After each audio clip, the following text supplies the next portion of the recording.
আমাদের নদীর ধারের আশপাশটা এত অগোছালো যে এত ময়লা আবর্জনায় ভরে গেছে আগাছায়, তো আপনাদের বলে বোঝাতে পারবো না। আসলে পরিবেশটা অনেক সুন্দর হওয়া দরকার।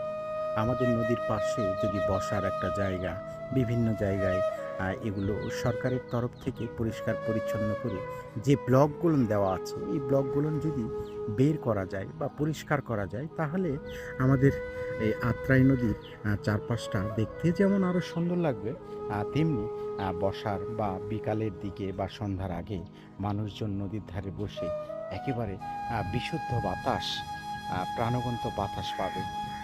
এই আশাটুকু তো আমরা সাধারণ জনগণ করতেই পারি, তাই না? তো সাধারণ জনগণ যেমন এগিয়ে আসতে হবে এবং প্রশাসনও যদি এগিয়ে আসে, তাহলে এত বড় উত্তমের দোকান থেকে একেবারে আপনার মন্দিরের ওই